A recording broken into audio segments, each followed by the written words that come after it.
12 नवंबर 1996 की वह शाम एक आम दिन की तरह शुरू हुई थी, लेकिन फिर ऐसा कुछ हुआ जिसने इतिहास के पन्नों में चरखी दादरी का नाम हमेशा के लिए दर्ज कर दिया। हरियाणा का यह छोटा सा गांव चरखी दादरी, जहां समय जैसे थम सा गया हो। लोग अपने रोजमर्रा के कामों में व्यस्त थे, बच्चे खेल रहे थे, महिलाएं घर का काम कर रही थीं और बुजुर्ग पेड़ की छांव में बैठे थे। लेकिन आसमान में कुछ और ही घट रहा था। सऊदी अरब की फ्लाइट 763 और कजाकिस्तान एयरलाइंस की फ्लाइट 1907 दोनों एक ही हवाई मार्ग पर उड़ान भर रही थी। 6:40 पर वह हुआ जिसे कोई सोच भी नहीं सकता था। एक जोरदार धमाका और दोनों विमान आसमान में ही टकरा गए।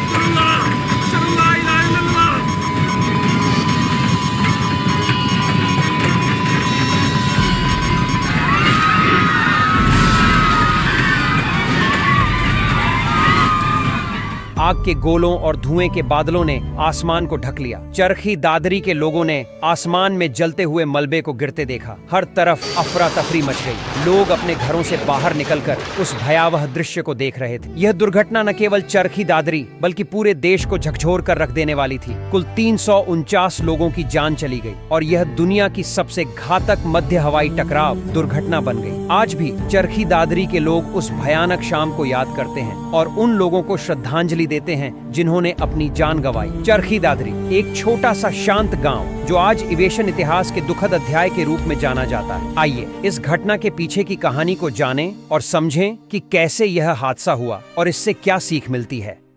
This is the hidden story of the Charkhi Dadri incident. Indira Gandhi अंतर्राष्ट्रीय हवाई अड्डा, नई दिल्ली। ये शाम का समय था और एयर ट्रैफिक कंट्रोल टावर के लिए बेहद व्यस्त समय था। यात्री अपने परिजनों और दोस्तों को अलविदा कहकर टर्मिनल नंबर 2 पर बोर्डिंग के लिए जा रहे थे। VK Dutta, senior air traffic controller, अपनी शिफ्ट खत्म करने वाले थे। उनकी जिम्मेदारी थी दिल्ली हवाई अड्डे पर आने वाले और जाने वाले सभी विमानों को निर्देशित करना। शाम 6:33 पर Saudi Airlines flight 763 captain Khalid Al Shubaili, copilot नजीर खान और फ्लाइट इंजीनियर अहमद इदरीस के कमान में रनवे की तरफ आगे बढ़ता है। इस विमान को दिल्ली से सऊदी अरेबिया में मौजूद दहरान जाना था, जिसमें इसे कुल 2700 किलोमीटर का सफर 8 घंटे में पूरा करना था। विमान में 23 क्रू मेंबर और 312 यात्री सवार थे, जिनमें अधिकांश भारतीय मजदूर और हॉस्पिटैलिटी वर्कर्स शामिल थे जो सऊदी अरब में नौकरी करने के लिए जा रहे थे। हॉस्पिटैलिटी वर्कर्स वो कर्मचारी होते हैं जो होटल, रेस्टोरेंट और रिजॉर्ट में काम करते हैं। इसके अलावा इस विमान में कुछ मुस्लिम तीर्थयात्री भी थे जो मक्का जाने के लिए फ्लाइट ले रहे थे। उसी समय कजाकिस्तान एयरलाइंस फ्लाइट 1907 कजाकिस्तान में मौजूद शिमकेंट से दिल्ली के तरफ आगे बढ़ रही थी। इस विमान में कुल 37 लोग सवार थे, जिनमें 5 कॉकपिट क्रू, 5 अन्य क्रू मेंबर जो संभवतः फ्लाइट अटेंडेंट्स और कार्गो हैंडलर्स थे, और 27 व्यापारी शामिल थे जो भारत सस्ते कपड़े खरीदने के लिए आ रहे थे। इस विमान के कैप्टन 44 वर्षीय अलेक्जेंडर अलेक्जेंड्रोविच चुपरोव थे और फर्स्ट ऑफिसर 37 वर्षीय एरमेक कोजाहमेतोविच जंगिरोव और 41 वर्षीय रेडियो ऑपरेटर एगोर अलेक्सीविच रेप थे, जो विमान और जमीन के बीच निरंतर संपर्क बना रहे थे। सभी के सभी कॉकपिट क्रू काफी अनुभवी थे। शिमकेंट से दिल्ली की उड़ान केवल 3 घंटे और 10 मिनट की थी। टेक ऑफ के केवल 35 मिनट बाद फ्लाइट 1907 के पायलट्स ने दिल्ली एटीसी से संपर्क किया और बताया कि 33,000 फीट की ऊंचाई पर सब कुछ सामान्य है। फ्लाइट 1907 का रूट पूरी तरह से सीधा नहीं था, क्योंकि 1996 में भारत के आसमान को 50-50 के रेशियो में सिविलियन एयर स्पेस और मिलिट्री एयर स्पेस के बीच बांटा गया था, जिसका मतलब था कि civilian aircraft military air space में नहीं जा सकती थी और ठीक इसी तरह मिलिट्री एयरक्राफ्ट भी सिविलियन एयर स्पेस में नहीं जा सकती थी। विमान को सबसे पहले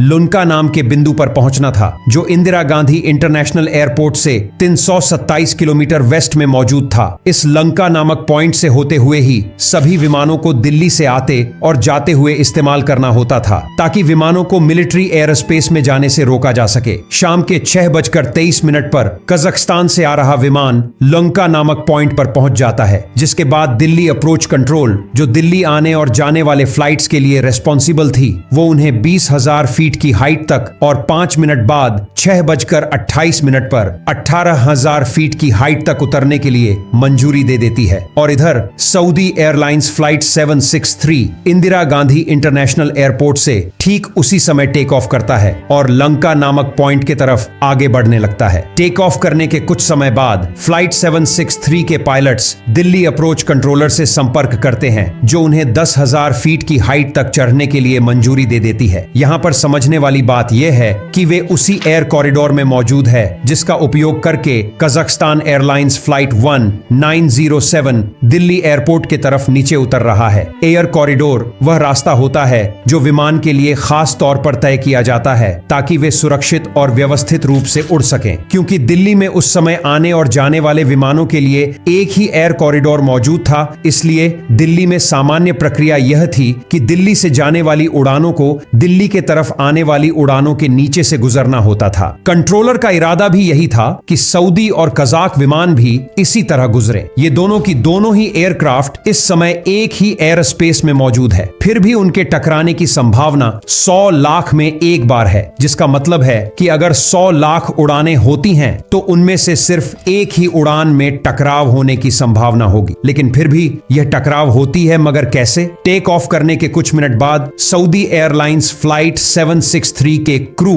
वीके दत्ता से संपर्क करते हैं। वीके दत्ता 6:32 पर फ्लाइट 763 को फ्लाइट लेवल 100 या 10,000 फीट की ऊंचाई तक चढ़ने के लिए मंजूरी दे देते हैं। 3 मिनट बाद 6:35 पर काजाकिस्तान एयरलाइंस फ्लाइट 1907 के रेडियो ऑपरेटर वीके दत्ता से कांटेक्ट करते हैं। वीके दत्ता फ्लाइट 1907 को 15,000 फीट की हाइट तक उतरने के लिए मंजूरी दे देते हैं। इस समय सऊदी 763 10,000 फीट के आसपास थी और वे ऊपर जाने के लिए एक बार फिर से वीके दत्ता से कांटेक्ट करते हैं और वीके दत्ता उन्हें 10,000 फीट से 14,000 फीट तक चढ़ने के लिए मंजूरी दे देते हैं। 6:38 पर सऊदी फ्लाइट 763 14,000 फीट की हाइट तक पहुंच जाती है और काजाकिस्तान एयरलाइंस फ्लाइट 1907 15,000 की हाइट तक नीचे आ जाता है। ये दोनों एयरप्लेन एक ही एयर स्पेस में एक दूसरे के अपोजिट डायरेक्शन में फ्लाई कर रहे हैं। इस समय इन दोनों विमानों के बीच मात्र 1,000 फीट का अंतर है। वीके दत्ता कजाक 1907 को वार्निंग देते हैं और सऊदी 763 के बारे में बताते हैं और वे दोनों विमानों को चेतावनी देते हैं कि वे अपने पोजीशन को मेंटेन रखें। वीके दत्ता सोच रहे थे कि वे एक दूसरे से बिना टकराए सुरक्षित रूप से आगे निकल जाएंगे। 6:40 पर वो हुआ जो कोई सोच भी नहीं सकता था। सऊदी फ्लाइट 763 का विंग कजाकिस्तान विमान के पिछले हिस्से से जा टकराता है। ये दोनों विमान एयरपोर्ट से 110 किलोमीटर पहले चरखी दादरी में जमीन से 4 किलोमीटर ऊपर एक दूसरे से टकरा जाते हैं, जिससे दोनों विमान नियंत्रण से बाहर हो जाते हैं। टकराव के बाद दोनों विमान आसमान में ही पूरी तरह से टूट जाते हैं। जलते हुए मलबे के गिरने की वजह से जमीन पर आग और धुएं का विशाल बादल छा जाता है। हरियाणा में मौजूद चरखी दादरी का शांत गांव अचानक भय और अफरा तफरी के माहौल में डूब गया। वीके दत्ता अपने रडार स्क्रीन पर नजरें गड़ाए हुए थे, जैसे वह हर दिन करते थे। अचानक उनकी रडार स्क्रीन पर कुछ ऐसा दिखा जिसने उनकी सांसें रोक दी। सऊदी फ्लाइट 763 और कजाकिस्तान एयरलाइंस फ्लाइट 1907 अचानक रडार से गायब हो जाते हैं। कुछ सेकंड बाद उनके रेडियो में अचानक से आवाज आई और उन्होंने अरबी में एक आवाज सुनी, जिसका मतलब है भगवान क्षमा करें, मैं गवाही देता हूं कि अल्लाह के सिवा कोई और ईश्वर नहीं है। यह सऊदी अरेबियन एयरलाइंस की फ्लाइट 763 के कैप्टन द्वारा कहा गया आखिरी शब्द था। इसके बाद रेडियो पर कुछ भी सुनाई नहीं दिया। गहरी दहशत में वीके दत्ता ने सऊदी और कजाक विमान को बार बार बुलाया। 763 Kazakh 1907 report position। लेकिन कोई जवाब नहीं मिला। 20,000 फीट की ऊंचाई पर कुछ मील दूर अमेरिकी वायुसेना के एक विमान के पायलट ने देखा कि बादल में नारंगी रोशनी की झिलमिलाहट हो रही है और फिर 2 जलती हुई वस्तुएं नीचे की ओर गिरते हुए दिखाई दी। जब आपातकालीन सेवाएं इंदिरा गांधी अंतर्राष्ट्रीय हवाई अड्डे से लगभग 110 किलोमीटर पश्चिम में हादसे के स्थल पर पहुंची तो हजारों लोग पहले से ही वहां मौजूद थे, जो जीवित बचे लोगों की तलाश कर रहे थे। जलता हुआ मलबा लगभग 7 किलोमीटर लंबे लंबे क्षेत्र में बिखरा हुआ था, जिसमें सऊदी एयरलाइंस का विमान एक छोर पर और कजाकिस्तान एयरलाइंस का विमान दूसरे छोर पर जमीन पर गिरा हुआ था। सऊदी एयरलाइंस का विमान तेज गति से नाक के बल गिरा था, जिसने गांव के पास एक विशाल गड्ढा बना दिया। खेतों में चारों ओर जला हुआ मलबा फैला हुआ था, जिससे पहचानना भी मुश्किल था कि कौन सा हिस्सा किस विमान का है। सऊदी एयरलाइंस के पिछले हिस्से और इंजन के अतिरिक्त टुकड़े टकराने के कारण 4 किलोमीटर दूर तक फैल गए थे। सऊदी विमान के विपरीत कजाकिस्तान एयरलाइंस का विमान सपाट स्थिति में जमीन से टकराया था, जिसमें आगे का हिस्सा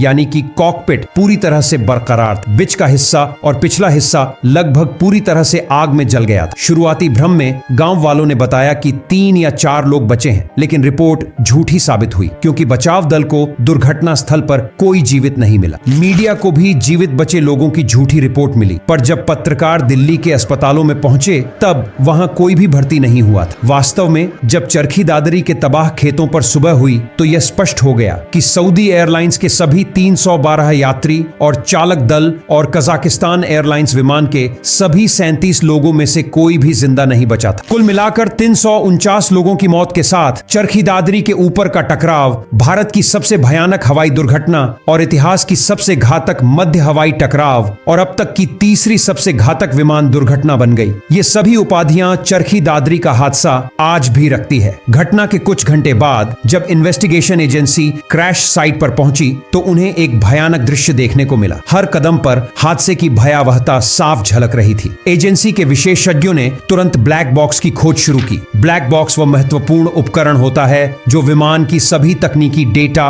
और कॉकपिट की आवाज रिकॉर्ड करता है। इसे ढूंढना बेहद जरूरी था ताकि हादसे के कारणों का पता लगाया जा सके। हादसे के बाद वीके दत्ता, जो उस समय एयर ट्रैफिक कंट्रोलर के ड्यूटी पर थे, उनकी भूमिका पर स्वाभाविक रूप से शक किया गया। जांच एजेंसियों ने उनसे कई बार पूछताछ की और रडार रिकॉर्डिंग और रेडियो संचार की बारीकी से जांच की। दत्ता ने बताया कि उन्होंने सऊदी फ्लाइट 763 और कजाकिस्तान फ्लाइट 1907 से कई बार संपर्क करने की कोशिश की थी, लेकिन कोई जवाब नहीं मिला। यह हादसा एक ऐसी घटना थी जिसने न केवल पूरी दुनिया को झकझोर कर रख दिया, बल्कि भारत की पहले से ही खराब विमानन सुरक्षा रिकॉर्ड पर एक और दाग लगा दिया। भारतीय, कजाक और सऊदी अधिकारियों के बीच तुरंत आरोप प्रत्यारोप शुरू हो गया कि इस दुर्घटना के लिए कौन जिम्मेदार है। इस घटना ने भारत के कमजोर विमानन बुनियादी ढांचे और पूर्व सोवियत पायलटों की खराब अंग्रेजी भाषा कौशल पर सवाल उठा दिया। लेकिन सच्चाई क्या थी? कौन किससे टकराया और क्यों? क्या इसे रोका जा सकता था? इन सवालों का जवाब देना एक विशेष जांच बोर्ड का काम था, जिसका नेतृत्व दिल्ली उच्च न्यायालय के माननीय न्यायमूर्ति RC लाहौटी ने किया। उनकी जांच ने कुछ बुनियादी जवाब तो दिया, लेकिन न्यायमूर्ति लाहौटी ने कई महत्वपूर्ण पहलुओं को अनदेखा और अस्पष्ट छोड़ दिया। पहला और सबसे महत्वपूर्ण सवाल था कि दोनों में से कौन सा विमान ATC द्वारा बताए गए ऊंचाई से भटका। एयर ट्रैफिक कंट्रोल रिकॉर्डिंग से यह स्पष्ट था कि नियंत्रक वीके दत्ता की कोई गलती नहीं थी। उन्होंने कजाक विमान को 15,000 फीट पर और सऊदी विमान को 14,000 फीट पर रहने का निर्देश दिया था। इसलिए दोनों विमानों को आपस में टकराने के लिए एक या दोनों विमानों को अपने निर्धारित ऊंचाई से विचलन करना पड़ा होगा। जांचकर्ताओं को यह जानने के लिए ब्लैक बॉक्स के डेटा को डिकोड करना पड़ा, जो एक कठिन काम साबित हुआ, क्योंकि रिकॉर्डर को किस जगह और किसके द्वारा खोला जाना चाहिए, इस पर काफी विवाद हो रहा था। आखिरकार सऊदी एयरलाइंस के फ्लाइट रिकॉर्डर को यूके में British air accidents investigation branch द्वारा विश्लेषित किया गया, जबकि